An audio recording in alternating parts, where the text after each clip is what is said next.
Welcome to Ethical Point. I'm your host, here alongside our resident UPSC student in the hot seat. Hey everyone, thanks so much for having me. If you're studying for General Studies Paper 4, you already know that ethics isn't just about memorizing some arbitrary rules. It's really about understanding human behavior. Exactly. Spot on. Today we're diving into a full explainer on a really core administrative dilemma. How corruption is, fundamentally, a massive failure of our shared values. And more importantly, we're going to break down exactly how we can restore that moral compass. Let's get right into it. Okay, so here is our roadmap for today. We're going to start with Section 1, the UPSC dilemma.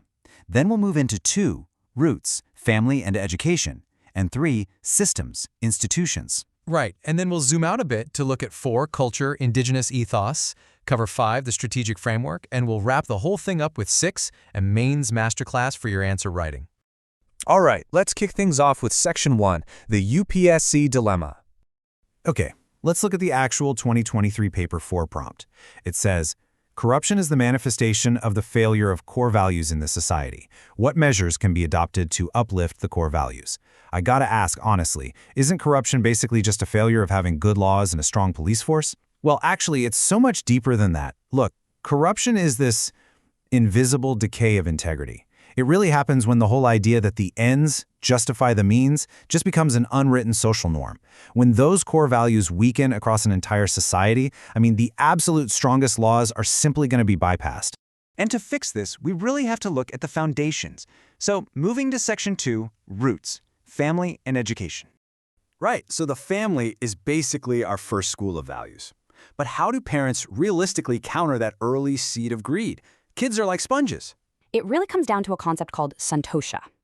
To give you a layman's definition, this basically means deep internal contentment. It's making the conscious choice to emphasize character and true satisfaction over just gathering wealth and mindless consumerism. And parents have to role model santosha every single day. If the child constantly observes their parents seeking shortcuts or, just obsessing over material things, that early socialization totally imprints on them for life. You literally can't just preach it. You have to live it. Okay, but what about schools? Because standard education mostly just relies on rote learning that's focused entirely on earning a living. That's exactly where we see a massive global divide in addressing corruption right at the root. Those standard models just miss the mark entirely. But consider Finland's early childhood model. Finland actually integrates ethics into play and into core subjects from the very beginning. It's a value-based pedagogy that actively builds moral literacy and empathy. So it shifts the entire focus from merely earning a living to actually learning to live. I love that in theory, but how does that actually look in practice without just slapping on some boring standalone morals class? You just weave it into everything. Like science classes can easily highlight research integrity and the real dangers of faking data for personal gain. History is literally the perfect place to trace how massive, powerful empires collapse specifically because of moral decay and administrative greed. By actively discussing these real historical failures and scientific dilemmas, students just naturally develop complex moral reasoning. That makes sense, but human beings aren't perfect, no matter how good their education is. Exactly, which brings us perfectly to Section 3, systems, institutions, and digital tools.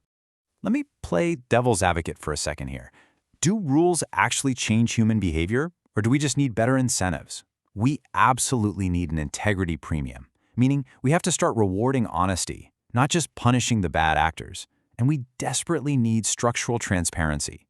Take RTI, the right to information, which legally empowers everyday citizens to demand government records, or social audits, where the local community itself actually verifies the work done on the ground. These are vital tools for independent vigilance. They essentially force accountability from the outside in.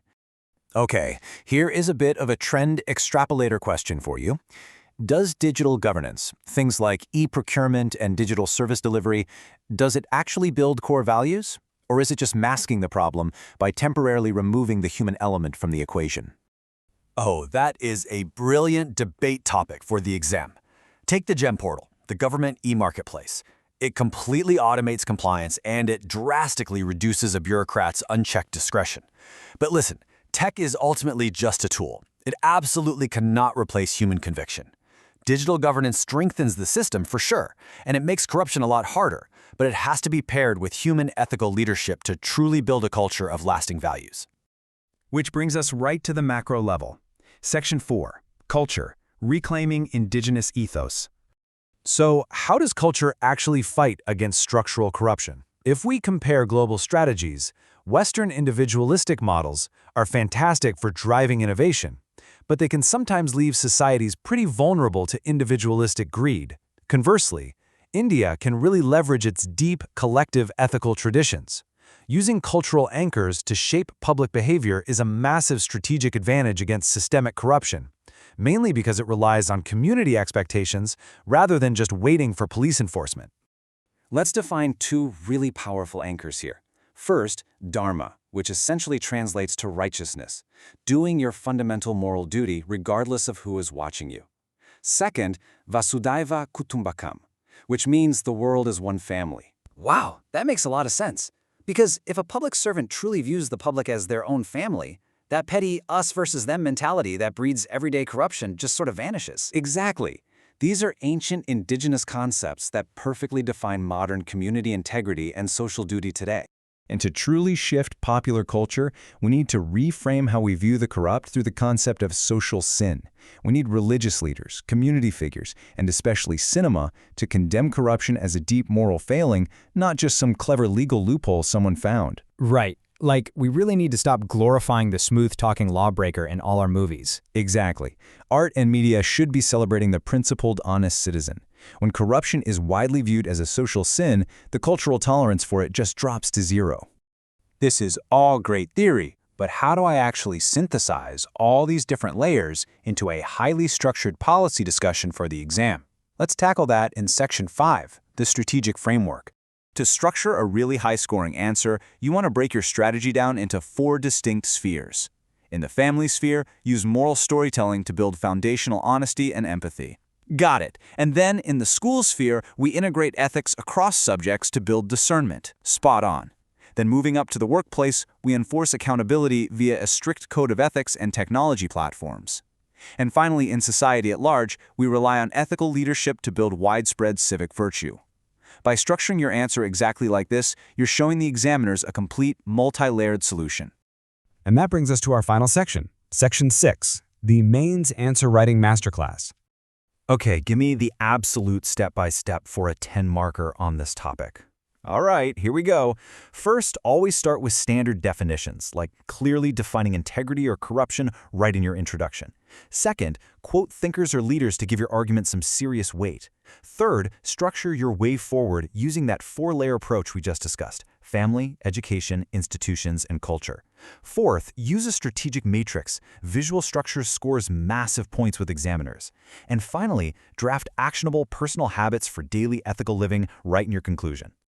So what is the ultimate capstone concept I should drop right at the end of that conclusion? Use the term collective conscience. In layman's terms, this is when values become so deeply woven into society's fabric that people resist corruption out of pure moral conviction, not just because they're afraid of the law or the police. When corruption violates a society's very sense of self, that is when true systemic reform has actually been achieved. To wrap up our explainer today, I want to leave you with this. Honesty is not merely a policy, it is a moral commitment rooted in the values we hold dear. Man, that is a perfect mindset for an aspiring civil servant to take into the exam and honestly into their entire career. Absolutely. Thank you so much for joining us on Ethica Point. We'll leave you with this one provocative thought to chew on. If the entire system of laws and police was just stripped away tomorrow, would your core values be strong enough to guide you in the dark? Keep learning, and we'll see you next time.